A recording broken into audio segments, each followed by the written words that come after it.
Controlled Chaos here. I have an amazing interview with Light Bates, the technical designer of Stars Reach. How are you doing today?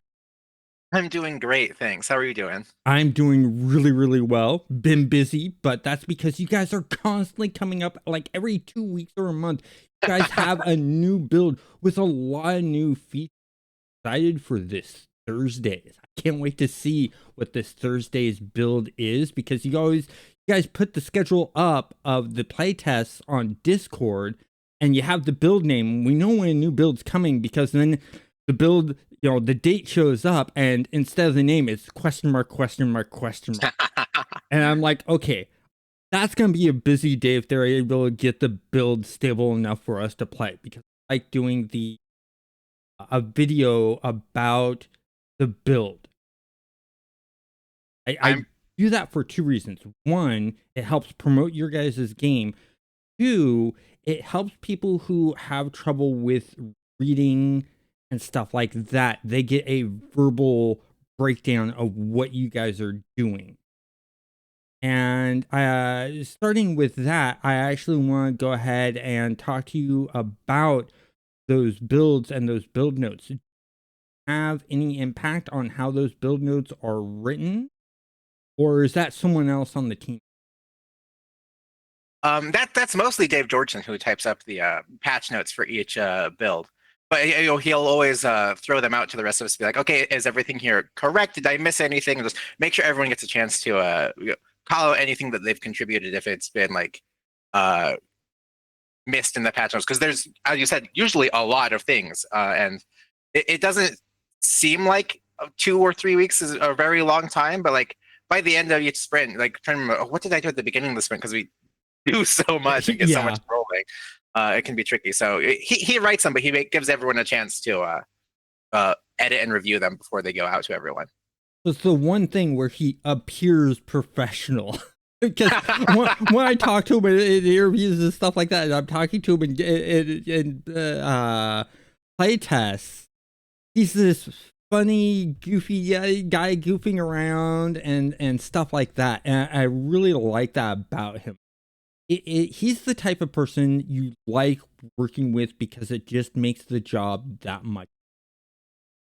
Oh, definitely, and like and that's part of why he sends them out to all of us before he sends them out to you. Just like, hey, did I miss anything? Here's your chance to brag about what you've been doing this sprint. Make sure you all get to contribute. Like it's a really good, and it's just a good way to just look back at what we've accomplished during the sprint when we all can just kind of pile into the patch notes. Yeah, definitely. So I want to know what was your first job in the games industry?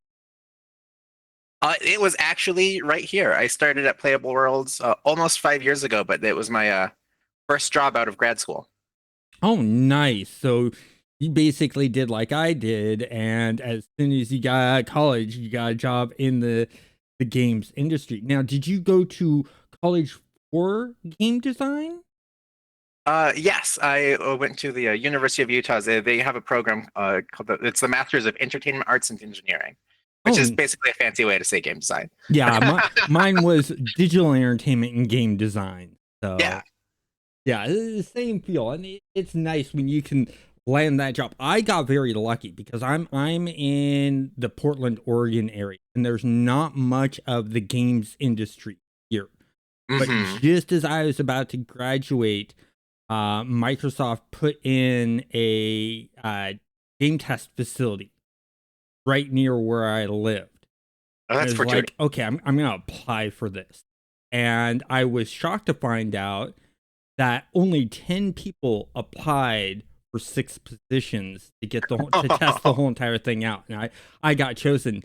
It was funny because all of my classmates were like, I'm not even gonna bother with that, that's a waste of time, I don't see it happening, they're just trying out first. And I was like, there's no harm in trying. The worst they're gonna do is tell you no, no, or if they say yes, okay, it's only there for the 6 weeks for the trial period, but that's Mhm. 6 weeks of experience. You get a real life being in the games industry. It's Yeah. better than nothing. Turns out I worked there for 4 years. It got staffed up to 300 testers. and it blew up big, and all of my classmates ended up thanking me for going for the job because they all ended up getting jobs there. Nice. So it's taking those risks that's very Huh. important.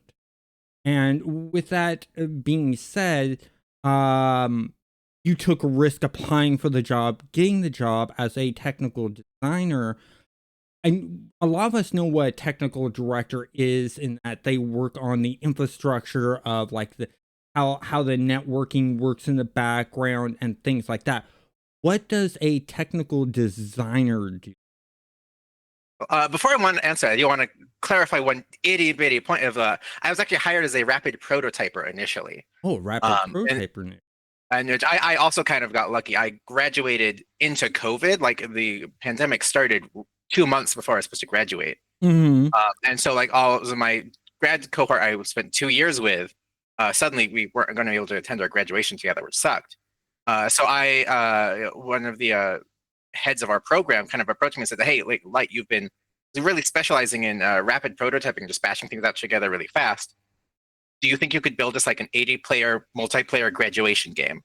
And then it was not long after graduation that Playable Worlds was looking for a rapid prototyper to start prototyping their MMO systems. I'm like, hey, I have a rapidly prototyped graduation system I made. Please hire me, and they did.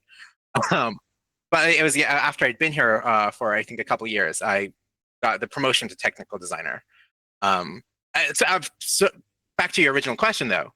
Um, the As a technical designer, I am very much on the design side, but I overlap a lot with engineering, particularly gameplay engineering, where I am doing a lot of the design of the nitty gritty design of gameplay systems. Like obviously, it's Raph's overall vision, and Dave George has like creative direction stuff. But like as far as like, okay, but how is this getting into the game? How are the scripts going to be organized? What is the like nitty gritty functionality? I do a lot of that design and then also the implementation. I am doing a lot of that coding. The gameplay server is where I live when I'm not in spreadsheets or design docs. Okay, so you work a bit in the design docs and stuff like that, and then you also work in doing the coding, things like that.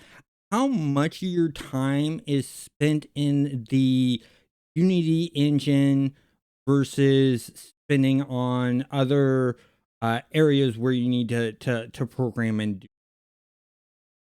I think most of my time is spent in our gameplay server, which is separate from Unity. It has API to interface with Unity. We call it Nova. Okay. Um, that's where most of my time is spent there. I do like do jump into Unity every now and then. Like if I need to tinker with like the character controller or anything that needs to be like client predicted. A lot of that lives in Unity, and so I'll jump in for that. Or if I need to like all the physics lives in Unity, so if I need to make any tweaks to physics or write new API to get a new physics interaction, I will. I'm pretty good at writing those bridges between Unity and Nova. But most of my time is in Nova, which is it's a standalone uh, gameplay server that we've basically built ourselves. Okay, excellent. Now, I know that Raph and Dave give you guys a lot of freedom to be creative and doing stuff. And there one thing that you've implemented in the game that you're most proud of that we? That I'm most proud of. That's tricky because I've gone ham in a lot of places. I think uh, it's not all in yet, but I'm really proud of a lot of the more complex creature behaviors. Like just even like the bare bones, like taming right now is in only like in its Easter egg form. Hmm. But we slapped that in there really quick, and I had a lot of fun with that. I'm really excited to see as more of that rolls out. Um, I A lot of the movement controller stuff, especially like the space flight and the running along the 360 around asteroids, where you can just run along them. Yeah. A lot of that was my tinkering. Oh, that. In our original design drafts, space was going to be it basically flat. Like you could go up and down, but it was still going to be all on the same like the universal horizon, horizontal axis. So like you could fly up, fly down, but you weren't going to be able to like 360 around things. But I had done a lot of the character controller implementation, or at least the first passes of it. Engineers helped tidy it up a lot. Um, But I was like, I wonder if I can get walking around an asteroid to be working, and that turned into a rabbit hole that was more work than we thought it would be. But I think it's really paid off. There's just something very satisfying about landing on one of those asteroids and just running all the way around it. I think people have a lot of fun with it. I Yeah, certainly. being able to walk on those asteroids and the movement that you put in there is very enjoyable. I really, really like it. I like the fact that we can actually do barrel rolls and loop to loops in space and stuff like that. It really makes it feel like you're in space. And I remember when No Man's Sky, Sean Murray, before the game came out, said, "Oh, you'll be able to walk on asteroids," getting all excited, and then apparently they had to take it out because of some problems and stuff like that. Being able to walk on the asteroids, mine on the asteroids, stuff like that, even build on the asteroids is amazingly fun and Uh-huh. enjoyable. I can't wait to see what other space kind of features you guys are gonna put in, or even on planet, being able to play around with different gravities and weights like that. Have a higher gravity planet or a lighter gravity planet, and seeing more effects of the work that you've done for future planets is going to be very interesting and enjoyable. I'm running some, but when I have the grapple lines and the graph mesh on, that's when things really take off because I'm using the grav mesh to traverse a cavern. I don't have enough uh endurance to get all the way across. I have the zip line and I pull myself across, and just Mhm. combining those things is fun and very fluid. And I like that a lot. So you've done some good work there. I can't take credit for the grapple. I think that was Avi's invention, which was Obviously, another great example of that Raph and Dave letting us just go wild sometimes. He did it initially as a proof that you could apply knockback in interesting ways once we put knockback in the game, and it yeah. just turned into one of our core features. So I know that because there's so many of people on the team, you ever get someone on the team coming to you and go, "I got this idea that I want to implement into the game. Can you do this for put this out for me?" um, Occasionally, not like too much. I mean, we do have like a pretty like good process. Like we don't let play people go too wild. Of like, hey, I want to sneak this in the game. Can you do it? How do I do this? We do like a little bit of that, but like if you do too much of that, you wind up in a place where like, okay, but we have specified goals we Yeah. need to get done. But we do have like a very collaborative environment. There's a lot of things that we're like, hey, I'm trying to get like this thing to work, but I don't know where like these things live. Can you point me towards this, or can you help me like, hey, or like, I have a new VFX to put in the game. How do I hook it to this? Or I've made a new tool, like the art assets for like a new tool type. How do I hook it to the existing functionality? And I am a lot of the go-to for a lot of that because I live in that gameplay server, especially when with artists when they have like, hey, here's a new creature type that needs to be hooked up, or tool type, or VFX, or just new art assets or whatever. A lot of that hookup winds up in my domain. So there's like, hey, how do we get this in the game? Okay, so you're sort of like the encyclopedia for how everything works in the game code wise thing. Yeah. For at least our gameplay server, you start asking me about like some of our terrain rendering or the nitty gritties of our networking layer. I'm probably not the best person there, but Yeah. part of Well, it is just all the gameplay system, and part of it is I've been here a very long time, so I've just I've learned where things are. yeah, and that's the thing is you get people with those experience so that the people who aren't experienced or haven't been around as long as you have, they can sort of lean on you and get help. And that's where a good development team lies is they lean on one another and get help with one from one another to get Hmm. things done. And can't have big egos and try to do that because the big egoed people are going to be, nope, that's my thing, and they try to sort of push things around and make themselves look Uh-huh. better. And no one really does that on the team that I've noticed. Not even Raph does that or Dave. They point out, hey, this person did this person's responsible for that. And I see a lot of great things happen in the game so far because of that. And I'm excited to see what happens in the future. Yeah, absolutely. And that's one of my favorite things about Playable Worlds is like it's such a big project. Like anything on MMO scope is just it's huge. Yeah. And compared to that, we have a fairly small team. So like part of being at any startup is you wear a lot of hats. You have to do a lot of things, but you also you have to communicate. No person can just own everything. It's too big a project. You have to have that level of collaboration and teamwork. Otherwise, you don't survive. And I think we've done a very good job of not just doing that, but building a culture where that's encouraged. Yeah, and that's the interesting thing is you guys just aren't building an MMO and doing what's been done before. You guys are bringing new technologies and new ways of playing an MMO to the industry. I think that's what's really going to make this game successful. It's not the same old fantasy, tab targeting, Mhm. turn-based hidden in the background type feel that you guys have going on. And I really like that.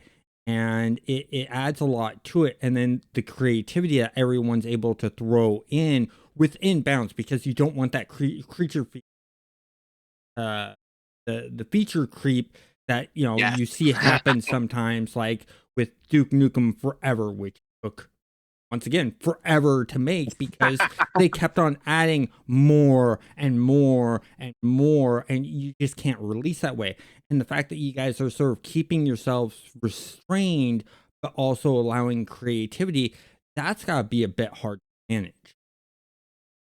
Yeah, it's tricky, but like we're getting by with it. I think it's a lot of it is just comes down to that collaboration. Yeah. I mean, you can avoid a lot of the feature creep if you just communicate, because a lot of that feature creep comes from, hey, I've got a really cool idea. We need to do this, and then like no one talks to the people who will need to implement it to be like, no, you thought that was a 3 day task. That's 3 weeks of work. Like Yeah. as long as you're like talking about like how long is this going to take to work, not just with the people who want it to happen, but with the people who will implement it, and vice versa. If the people who have ideas and they want to be like, "Hey, we've got this really cool idea, but is this going to mess up the economy?" Let's check with the designers. Talk with Raf. But like, as long as you're doing a lot of good communication, that helps cut down a lot of the feature creep because you're getting no one can perfectly scope and estimate everything, but as long as you're getting correct ballpark estimates, you can keep things moving in the right direction. Excellent. Uh, so with so many different gameplay mechanics already in the pre-alpha, and you guys aren't even completely done with what's going to be added in for even launch and then beyond. Because I know Raf and a bunch of you guys are sort of listening to the player base and taking feedback on what will be interesting features. You guys probably have to have a long list of features that are going to be even added in after launch with that. Mhm. How are you guys managing that that list and sort of organizing it and figuring out, okay, when should we work on this part of the game, this feature that's been brought up type of A lot of it is about impact. We try to decide, like, we try to have at least one thing every update that will actively excite players.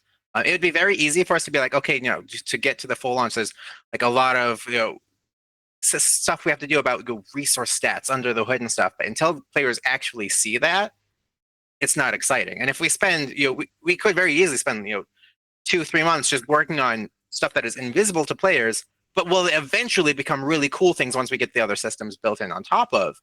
But during that 2 to 3 months, players are going to be like, okay, but what's the next drop? What's the next update? The patch note said you did some stuff under the hood, but it's nothing changed. Mhm. So we try to make sure every update has at least one really fun player facing thing. So that's one thing that goes into prioritizing. As far as like what we do, uh, the order is like we're trying to gear up right now towards 24/7. Yeah. So we're trying to get some of the economy loops in a little better, because a lot of that 24/7, if the servers are always open, but there's not that much more to do in it, we're going to start bleeding players a little bit. So we need to make sure we have 24/7 worth of content in there. And a big part of that is getting our economy loops a little more fleshed out is one of the things we're trying with it. I fleshed out, not as in the design side, we've got that pretty well nailed down, but as just getting it into the game. Because right now we have like a very basic trade system, and that's about it. And our crafting is in its very simple form. So there's a lot more to get in that wise. And we know we want that by 24/7 because we need players to be able to be doing those things. And then as far as like what comes next after that, we were just basically looking at what will make a big difference to players. And as far as what is for launch versus what's post-launch, it's a little hard to define exactly what the line there is, but it's basically like what can we live without for a full launch? If someone came to the game and said, "Oh, but it doesn't have this," well, I'm not going to play that. Like, we're typically trying to get as much of that stuff in for launch as we can. There's a lot of things that we think like they sound awesome and they sound really cool, but they don't feel like absolutely necessary. And if it doesn't feel necessary, that's something we can save for later. And obviously, we can't make every player happy because there's every kind of player type. And one of the difficult things about this game is we're trying to cater to a very wide audience. So there's always going to be someone who's like, "Oh, but it doesn't have ships that I can walk around inside right now at launch." That's probably something we've talked about. I'm not going to promise that as a feature, but it's probably if we can do it post-launch. I'll just use that as an example. There's some people who are like, "Oh, but I really want that." But I don't think there's going to be many people who are like, "Oh, it doesn't have that, I'm not going to play." Versus if it's like, well, if you don't have crafting, you have a sandbox MMO without crafting? Like, you need that. Yeah, exactly. Well, it's like another great example is No Man's Sky. For years and years and years, players were wanting to be able to customize and build their own. It didn't stop people from buying the game, but then once customization came in there, it made a huge group happy, but another group unhappy because there were ship hunters that literally go out and find specific ships. But now you could build your own ships. Sort of ruined it for them, but made other players like me very happy because then what I'm exactly imagining for a ship in that world will work. And I know Raph has stated that, the game's going to come out with spaceships and being able to fly around. They're just not going to be customizable at, in putting in different parts visually right away. And that's an after release capability. So at least you're setting expectations when people bring up those questions so that they can sit there and go, okay, it's not going to have it right away, but they're working and looking at having it after launch. So you can drag those players in and get them playing before that happens, and they're informed and comfortable about it. Is that just something naturally all of you guys are doing, or is that something that's sort of like, hey, we need to make sure we're stating things this way, and it's actually a for how am I want a thought of set expectations, or is that just something natural? I don't know if I can say for some people it might come naturally, but for me, I think it takes a decent amount of work and conscious effort, because it's a hard balance to walk. There is like a lot of because we are appealing to, again, that broad audience. We want to make sure we have things that every kind of player, like your crafters, your fighters, your explorers, all of these things that all these people can do. I love the example you brought up of the spaceships, how when they put it in, some people loved it and some people hated it, because that's the balance you walk with every gameplay system. I think the way I've best heard it phrased is one person's optimization is another person's gameplay. Things like one of my favorite examples is fast travel. There's a lot of people who are like, I want to be able to just teleport to whatever part of this planet I want to because I don't like the walking around. I just want to do it. But as soon as you implement a system like that, the people who did like the exploring and the adventuring and the making maps, it just cuts the gameplay out from under them because it's like, well, why do the exploring if you can just teleport there? And it's that trying to find like the balance on all of those things. Yeah. It's tricky. You have to figure out, okay, if we do this feature that one person wants, is this going to be taking something away from someone else? How do we try to make sure every player type has the features they want without, sweeping the rug out from under them? Yeah. You make a good point there in the fact of, let's use the example of fast. Yeah, you're giving fast travel so they move around and there's not need for exploration. But I think that if you do it right, and Stars Reach could do it right, because you have the randomly generated worlds and the asteroids adding in new features and landmarks and things like that, and the world's constantly evolving, guys have a reason to actually travel that distance by vehicle or by foot instead, because each time you're going to see something new and different. Mm-hmm. And that's what's really interesting. A good example of that is, for instance, Dune Awakening, which just released today as we're talking about this. They've hidden things inside bases and stuff like that you don't know it's actually a hidden doorway until you walk up right next to it. And that makes me, okay, now I want to go back to when I was a kid and you had to explore every corner of the level because you don't know what they've hidden in that level, because there wasn't YouTube at the time to tell you, hey, this is hidden over here. And that's really nice. Go ahead. And it's not just about exploration. It's also in the transportation example specifically, one of the really common, like when we have a brainstorm session, whether it's internally or with players saying, hey, what kind of fantasies do you want to live? What kind of person do you want to be? One of the things that pops up a lot is, I want to be a smuggler. I think a good, cool sci-fi space smuggler, a Han Solo type. It's a really common player fantasy. But if you can just fast travel and teleport, then you don't have to smuggle goods places because you can just take the goods. So one of our core things we say is players fast, goods slow. Because if your friend is in a different part of the galaxy and you want to play with them, you shouldn't have to be like, oh, we're an hour apart. I'm sorry, we can't play together. No, that sucks. That feels bad. But if you want to transport goods to them, well, you have to transport the goods, because otherwise you can't have your smugglers or your caravaneers or any of that. So it's finding that balance.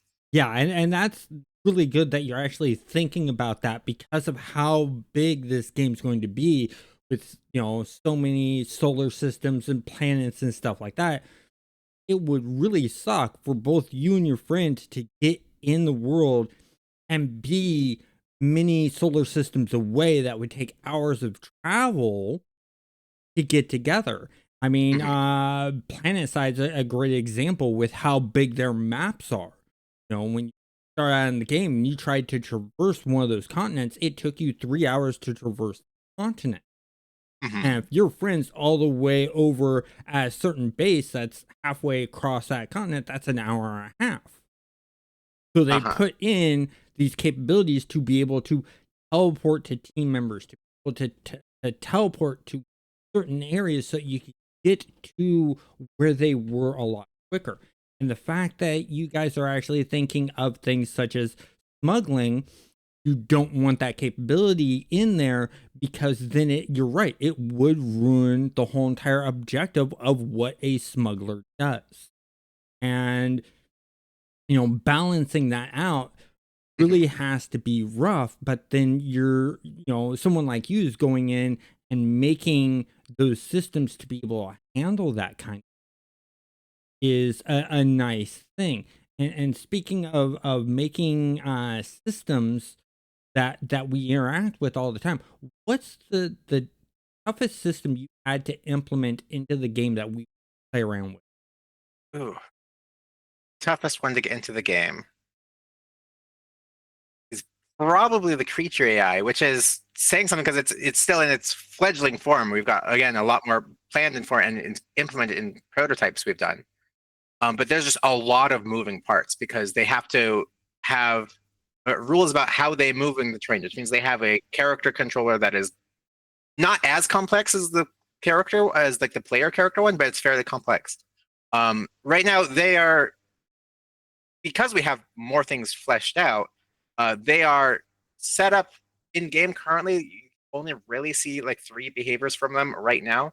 You've got their wander, their fight, and their flee. You know, some things run from you, something fight or flight, and something's wander. But that state machine under the hood is much more complex because it needs to be able to handle. Oh, I am hungry. I need to go get food. Oh, I'm tired. I need to go home and take a nap. Oh, I just saw something I like. I want to steal it and like take it home or collect it. Like it is set up to handle all of that and Mhm. this conflicts of plus like taming. Like, oh, I have made a new friend. I'm going to be friends with this player now.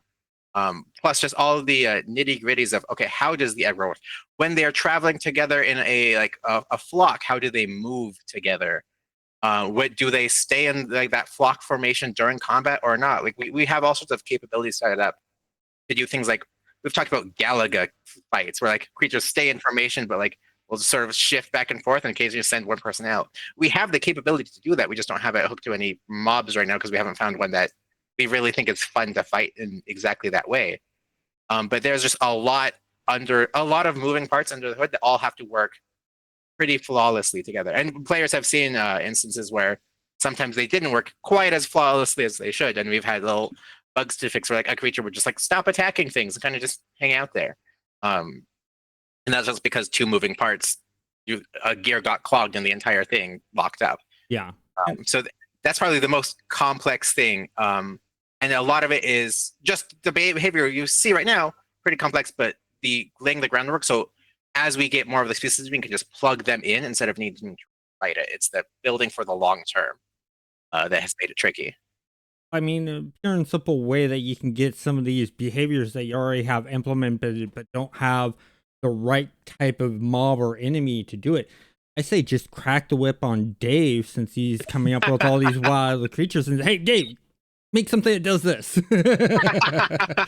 Because I mean, he does some interesting, crazy stuff, and makes a sort of nod to different things, such as My Python Search for the Holy Grail with the vicious bunny rabbits and stuff like that. That I like that they're putting in those nods because in a way it's sort of Dave's way of doing an Easter egg. Mhm. Now I always like when a developer puts an Easter egg into the game and makes it really fun. So Uh-huh. have you had a chance to put any kind of Easter eggs that we can sort of hunt for in the game? The current version of taming, I consider an Easter egg because it's not the full taming tree. It's just something I sort of snuck in there. Um, I think there's a couple kind of rare chat messages that can proc with certain events that may or may not still be in. I need to check. We might have pulled some of them out.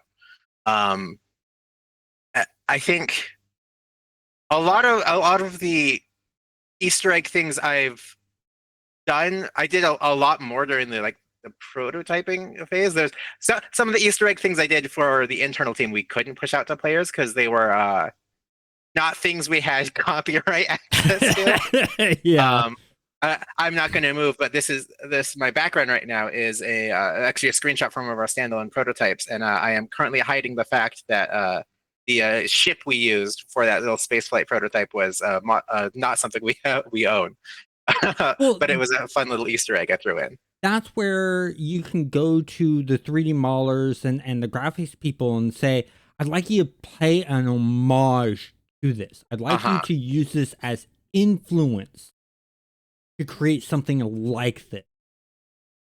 I think that would be an interesting Easter egg, just sort of like how Dave did the vicious bunny rabbits, the jackalopes turning into the vicious bunny rabbits running at you and then exploding. That's an homage Hmm. to the vicious bunny rabbit in My Python Search for the Holy Grail. Yeah. Doesn't look like it. You don't realize it until it explodes on you, and then it clicks.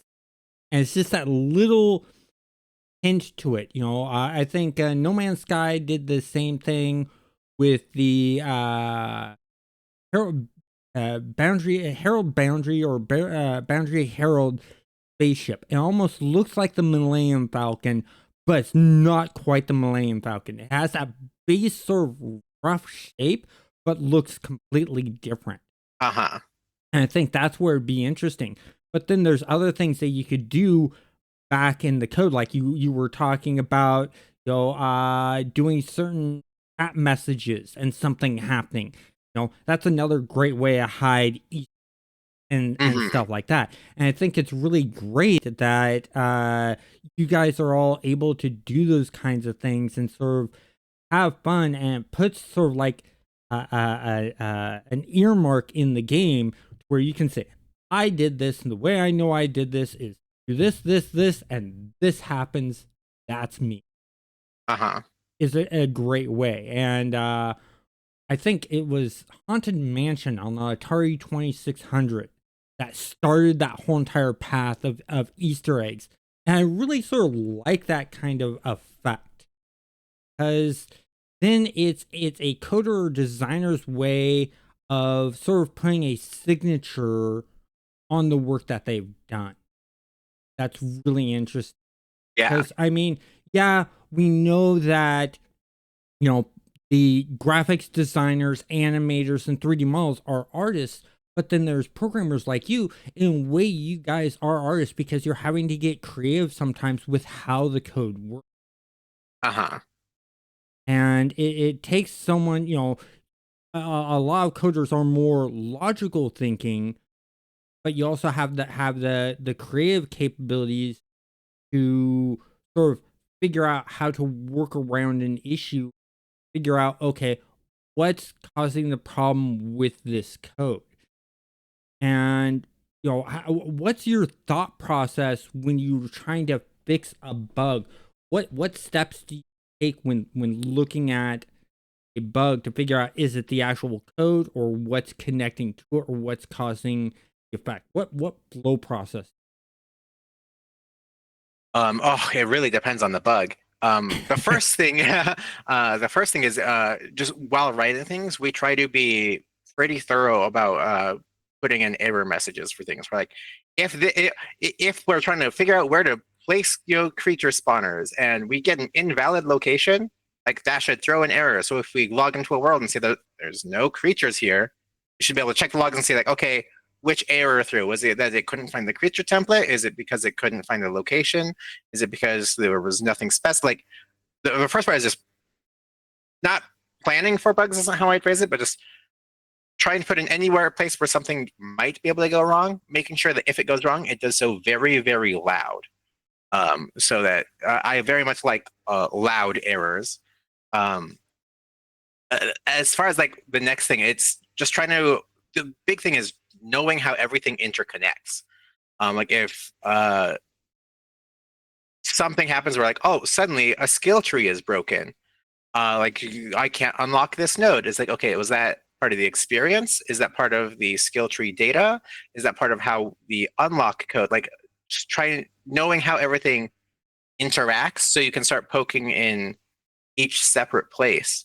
We recently had a bug where we found a bunch of the refining skill tree was breaking sometimes on certain worlds. And it's like, okay, on certain worlds, okay, that's zone specific. And the zone handles the skill tree, like the skill box load up, as far as like how it caches all of the skill data. So it's probably something to do with the caching, not with the skill tree itself, if it happens on some worlds but not others. And it's just knowing those kind of connections help find, okay, where do I start looking for this? Okay, and that sort of makes it nice. Now, what's one thing that you've seen players do in the world that uses some of the stuff that you worked on, that they use it in a way that you weren't Oh, okay. Frankly, all the time. But that's one of the best parts of this game is just the emergent things. Mhm. I've loved seeing the crazy things players build. Like the building tile set we gave players is like the I call it like the proto proof of concept. Here is what a basic building tile set looks like, and doesn't have all the pieces. We even said is a full set at one point. And players have built like cathedrals with stained glass windows in an entire Western town. A lot of like I did a lot of the first pass of the movement controller, and again, like engineers optimize and fix like there are buggy bits of like seeing this, the things where players have made ice skating rinks and ski jumps where you could go down and just throw Yep. you through the Yeah. air. Like that's that. I didn't know it could do it. It's real fun though.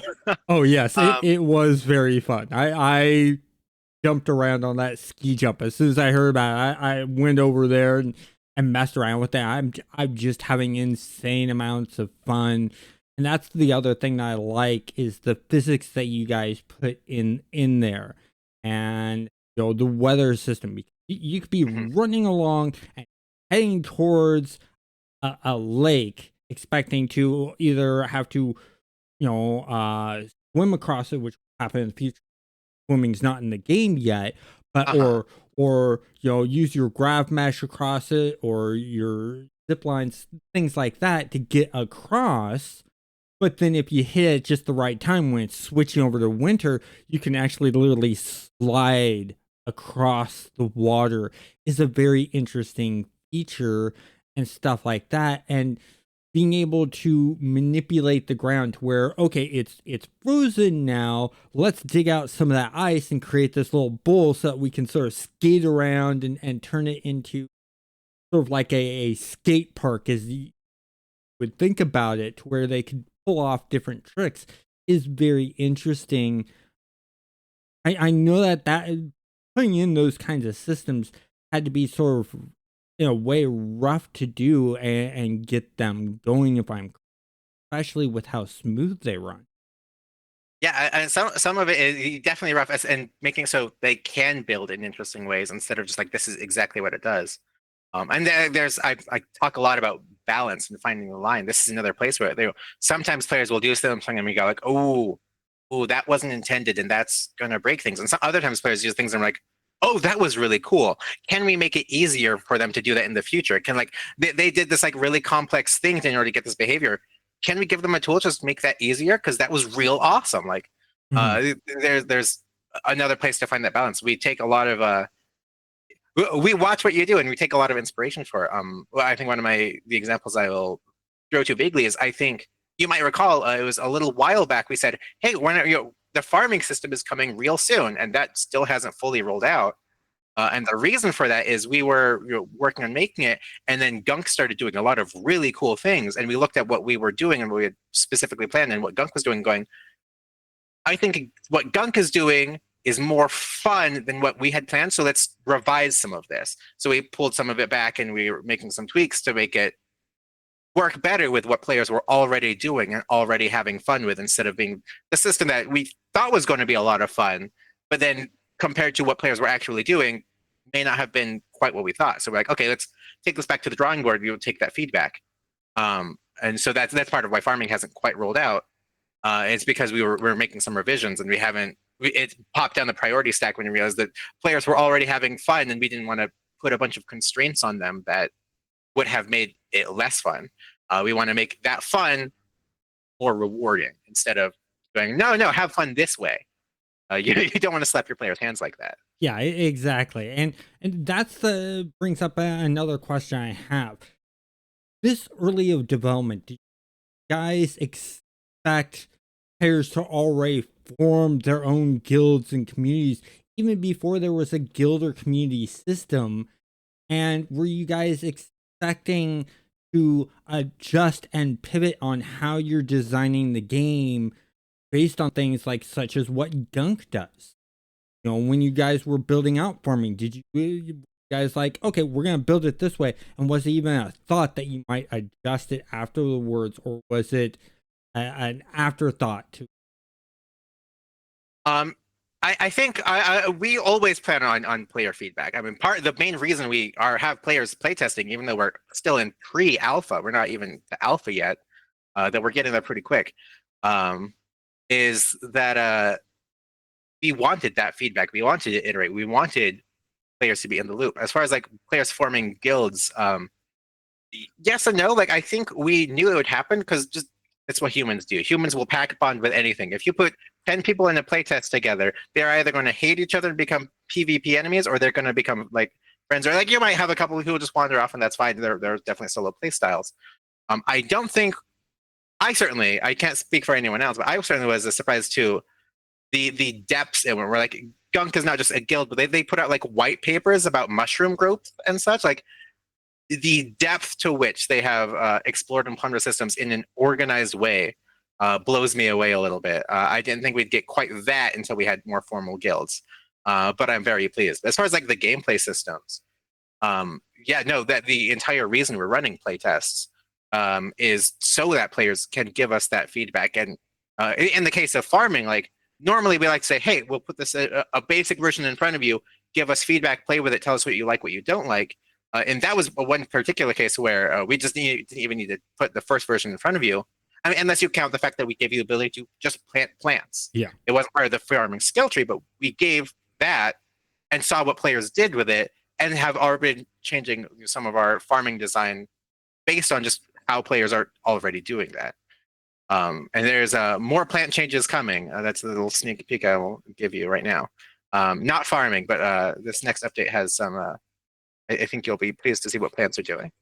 Yeah, it's interesting seeing what each update has and how the game's evolved. I mean, the last update adding in the fact that trees no longer get fully cut down when you're using the tools to harvest stuff. Stay around. Same with like bushes and stuff like that, and especially the thorny bush that you guys put in. The thickets. The thickets. Thank you. The thicket bush is this big bush that's just, it's an obstacle, and that's all it's there to be.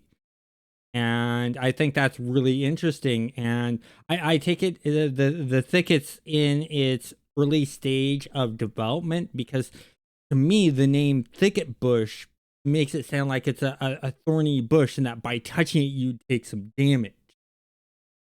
That's where my mind went. So the first thing I did when I got into that test was I ran smack dab into it, and like, oh, okay, it just has a collision box on it, no code for damage or anything like that.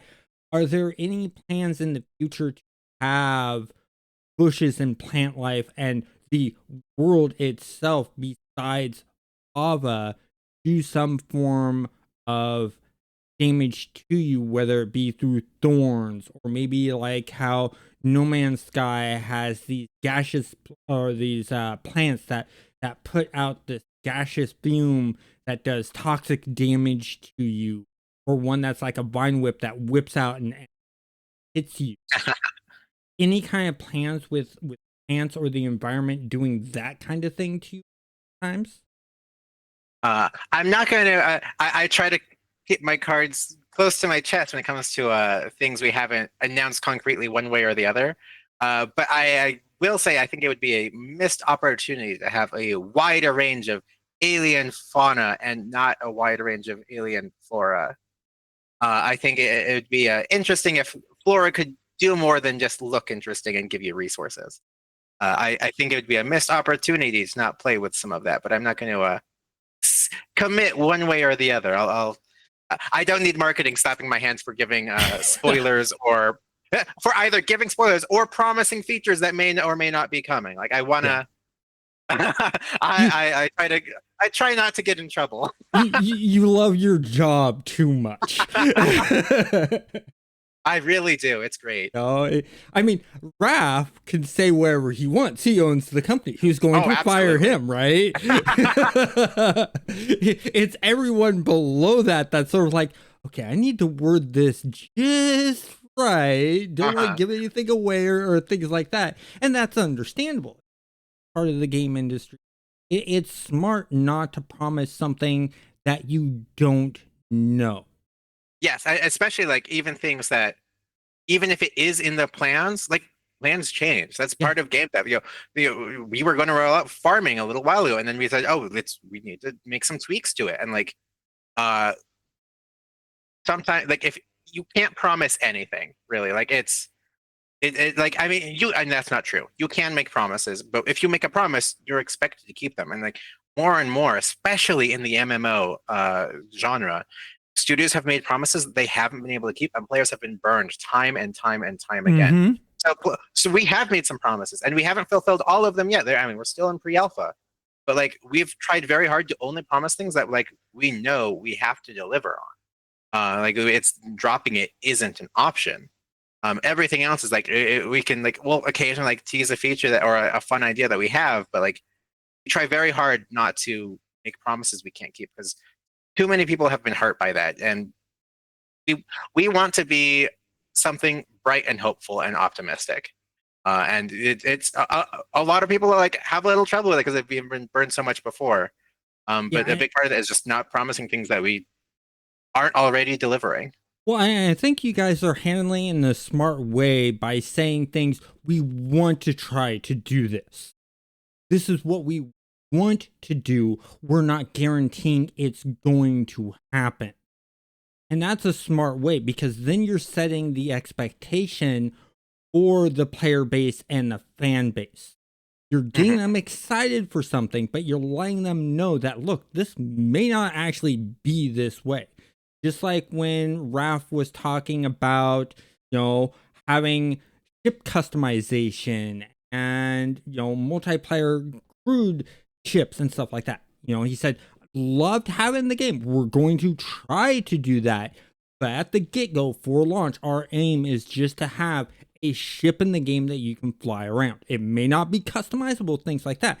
And it's nice that you're setting that because then it sets the standards and expectations correctly. It's not overreaching. It's not saying, oh, we have this feature in the game. It works now and it will be in launch. And then all of a sudden something happens with that feature where it causes a major bug and issue where you have to yank that feature. Is a good way of doing it, and I really like that, and I think that's one thing that you guys for working on Stars Reach are doing the correct way in communicating with the player base and fan base. Thank you. What I want to do is I want to dive a bit more into your interests. What kind of games when you're not working on Stars? What kind of games do you like playing? I am all over the board. I dabble everywhere. I love longer RPGs, though I've found it is harder and harder to find the time to sit down and play like a 60-hour game. Mm-hmm. I will play just about anything if my friends are playing it. I've put a lot of time into like Stellaris and Overwatch, and right now I'm playing Borderlands with my little brother and my roommate. I play a lot of like roguelike games. Like I love especially deck builders. I've been playing a lot of Monster Train 2 recently, and like Balatro. Anything Supergiant does. I like Hades, Transistor, Bastion are some of my favorite games of all time. I like puzzle games. I'm really like all over the board. I have a Steam library I will never get through because it is. I'm pretty sure if I played a game a day, I would still have years of games. Yeah, so your Steam library is like mine, where it's in the thousands.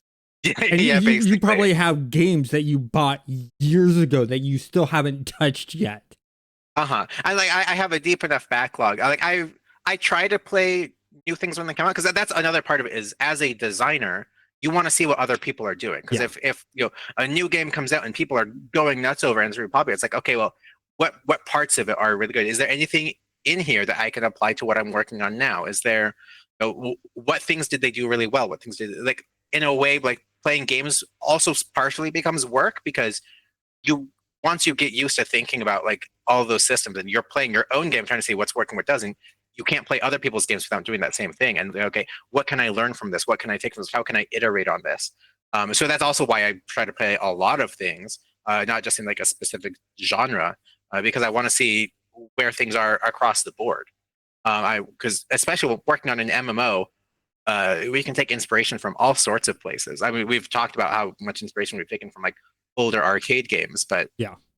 there's so much modern stuff, whether it's UI and UX things or movement things, or just uh, there's just so much that you can pull from, and it's really a missed opportunity if you don't see what other people are doing.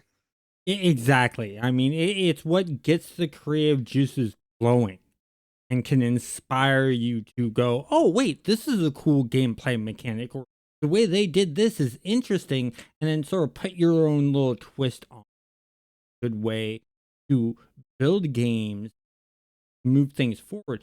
Now, what's your favorite thing to when you get a chance to sit down and play Stars Reach?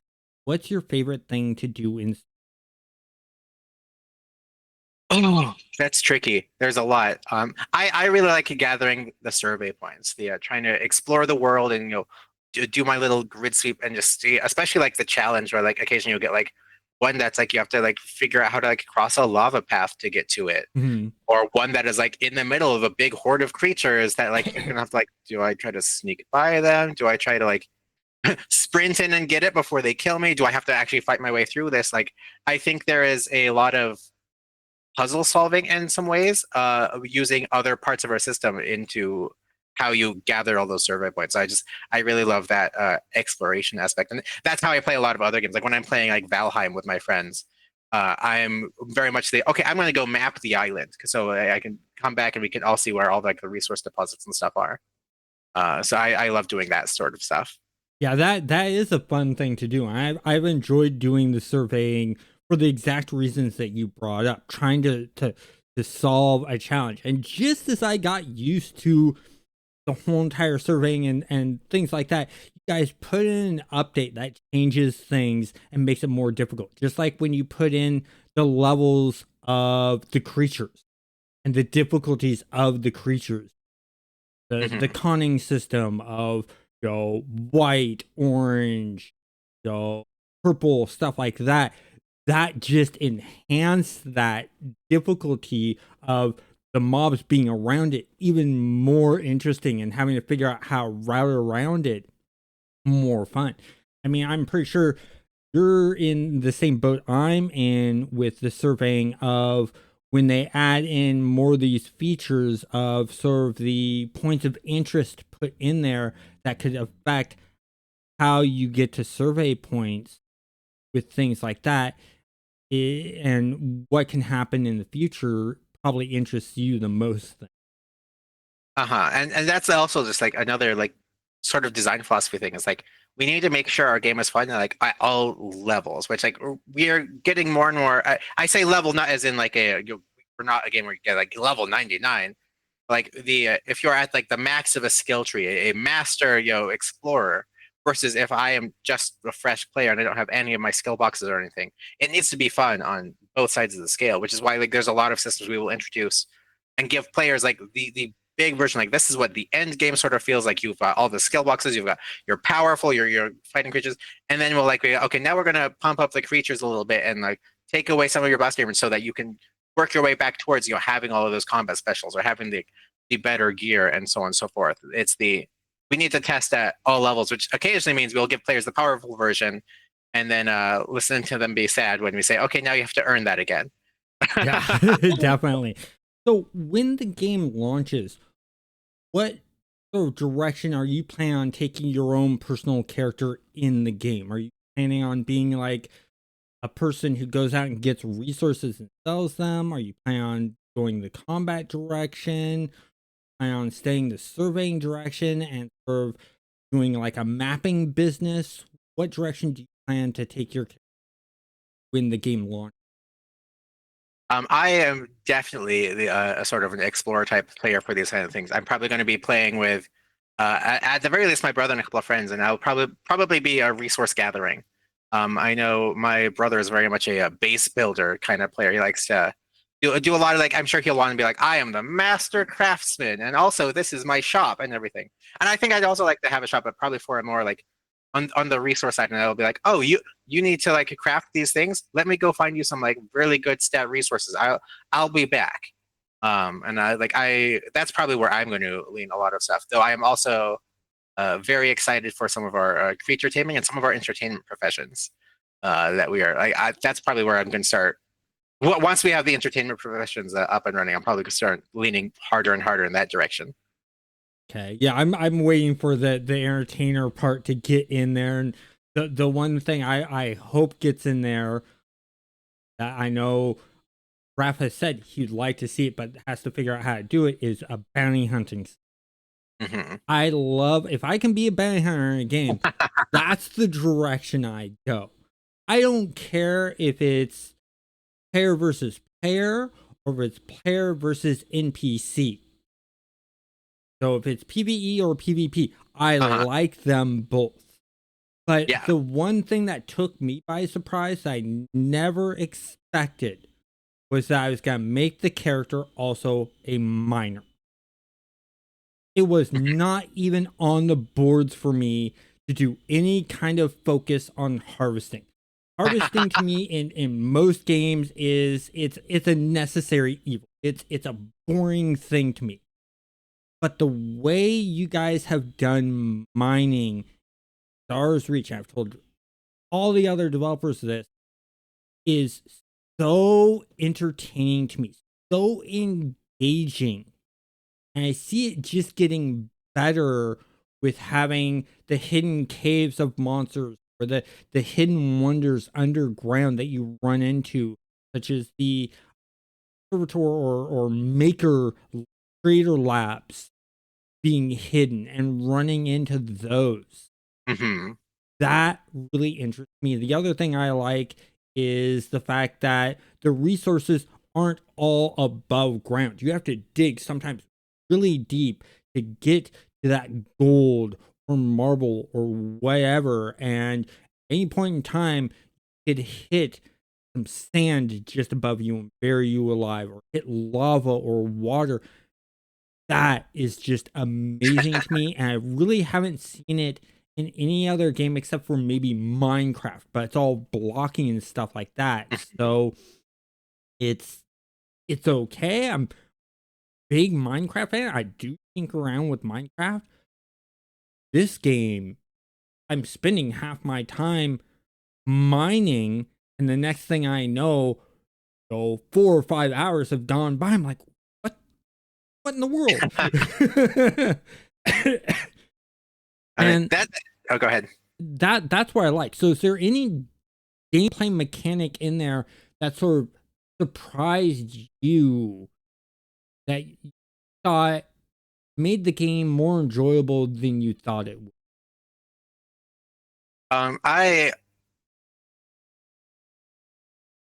I'm thinking because like there's a lot of things that are like, oh yeah, I it really enjoyed this, but like I think a lot of them like I sort of knew was going to be incredible, if that makes sense.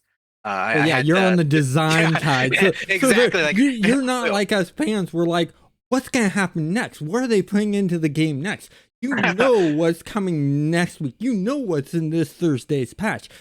You know what's coming. You know what all's going to be in the 24/7. You know what's going to be all set for the beta and an idea what's going to be there for the launch. And so the question is do you have anything you can um I think one of the things I'm excited about is those like you're saying the emergent behaviors. I would especially like with the terrain where you're talking about like the sand that flows and stuff. I love all of that. Um, I am very excited for. I've mentioned it all the time, but I love our creatures, and there's a lot of the creature system we've specced out and don't have quite in. But with our fauna and with our flora, there's a lot of okay. Here's the moving parts. You know, plugging in new pieces, new bits of logic, and then just letting them go and see like, okay, now what are they going to do with that? And I think we are leaning a little more into making each because people already say like, okay, Zarax is the desert world. We have sort of biomes based on temperature and humidity. But right now, those are in a very simple form. And we're starting to lean a little more into seeing like, okay, but what's the variety? What people have seen Zaraxa 20 times.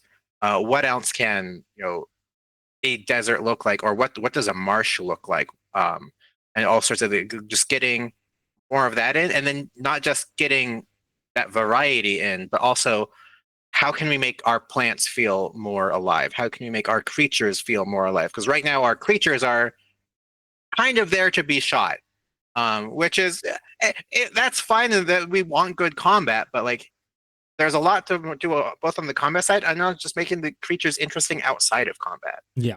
We've talked about xenobiology and taming and things, and I think Flora can use the same treatment, not just in farming, but this me teasing a little bit. There's going to be some. I think you will like how Flora looks. This next patch, there is some changes to how it is spread. Oh, interesting. Interesting. Megan's been doing some work on how it spreads in the world then. Hopefully, no one slaps my hands with that. And we've actually been trying to take we've been trying to take some of that work because Megan had to do like a lot of hand placing of things, and we've actually been trying to make it so Megan doesn't have to do that. So the proc gen system will just be much smarter and much more intelligent, both in how it places flora and how it spreads it. And if they do go to smack your hand, just tell them it's my fault. I tried to keep it pretty vague. I've tried to keep it. Yes. Just don't. And being I say vague don't tell anyone as if you're not going to post this on YouTube. Yeah. This ain't going out to public at all. This is just between me and you. Wink, wink. Yeah. So I tried to keep it a little vague. And being vague is, it's a good route to do. Get people guessing and speculating. It's like when Sean Murray puts out that one emoji tweet, which lets us know an update's coming. What happened? It's very vague, and we're all sitting there speculating and trying to figure out what this emoji means. And sometimes it's like right on the nose, and other times it's like far left field, like orange for origin, bacon for beacon, and that's what I really like is when game developers sort of make a game out of something that's not a game, but keeps the community interested in their game. Is really fun. And, it's sort of like that mad scientist. Do you ever get that time where you just feel like you're being a little evil to players and you're just sort of methodically laughing to yourself as you're coding out some kind of system, knowing that players are going to love it, but be cursing your name at the same time? On occasion, but I think even more often, I'm more like going like, okay, I want to be in the room when players like see this for the first time. I want to be like, muted, listening in on the places. There's a bunch of places I will pop in and I'll not even speak up and try to stay unnoticed, just so I can hear like, especially when players are seeing something for the first time, like what's the reaction? So I really look forward to the unveiling, as it were. So you're not like Dave, where you like to be known that was you that did this. Because Dave, he'll be in the Discord chat when something new comes out that he's worked on. And as soon as someone mentions it, all you hear is just Dave methodically laughing. And that's the number one clue that Dave did this. It's Dave's fault. You're the silent ninja of... I'm also laughing, but I'm on mute. Yeah. See, I love it if you were in the Discord and someone found something you'd worked on and just hearing you laugh. Getting the response from actual developers, something that they worked on, and hearing that response actually makes me feel good, because then, when I hear Dave laugh, it's nice because it's him showing that, okay, good, I did good on this. I feel good. And everyone feels great around the world, around the whole. And that's why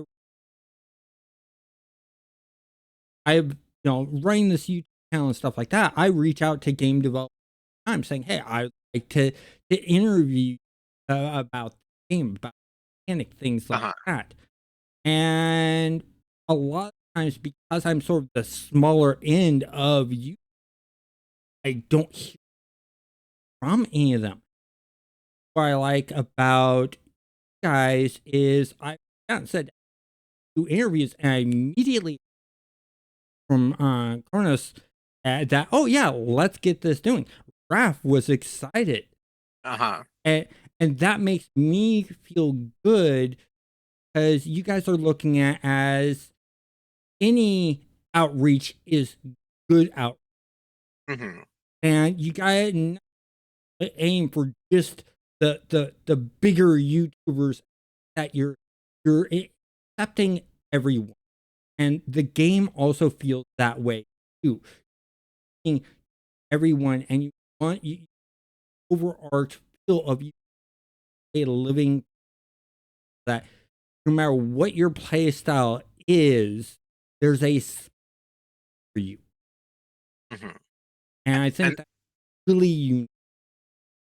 and it's exactly what I mean, the point of an MMO, in my opinion, is it's massively multiplayer. It's about community. Mhm. And that's where, like, there are plenty of people who love the theme park MMOs, myself included. I Oh, play my yeah. share of Final Fantasy, but like, so many of them are about going through this world that has been made for you, and you can do it alone or you can do it with people. But like, it's been made on this side and then given to the players, and like we're Mhm. trying to build something more community focused, where it's not just players interacting with themselves in the world, but like that community goes both ways. If we are sitting on high from Mount Olympus, our playable worlds, handing down the content to players, like that's it sets us like apart, and like that's not how community works. We need to. This game is for the players. The players should be able to interact with the devs, Yeah, and like it's all about communication. and that's a great way to do it because with you once again, like you said, making this a sandbox instead of a theme park. Yeah, you can have some fun and good memories in a theme park. In my opinion, sandbox is really where you have the most fun because you're creating your own fun. It's not being fed to you. It's not here's a quest, go do this. It's okay, here's the world. What are Star Wars Galaxy Online? Both games that we're on, good sandboxes, and they very well because the players create half the fun. Hmm. They create, and I have great memories of those games doing things there without being led. And Yeah. it's players that are affected. That's the most memorable things to me. Anarchy Online is a great example. Walking down the street from the city with my brother, and we were heading out to go do a quest, and along this line, big husky guys, all one row, dancing, wearing pink tutu. And me and my brother just sort of stopped and looked at each other like, "That are we really seeing this?" It's those kind of things that the developers they gave the tools to be able to do that, and the players sort of ran with it and got the so that's very fun. And I'm pretty sure that developers that's when they get the most pride in players what they've built in unexpected ways and the Absolutely. shock. So Yeah, I want to thank you for your time in doing this interview. I hope we can do it that'd be very lovely. fun, especially when more of the game is built out. Until next, Yeah. guys, have a Thanks for having me.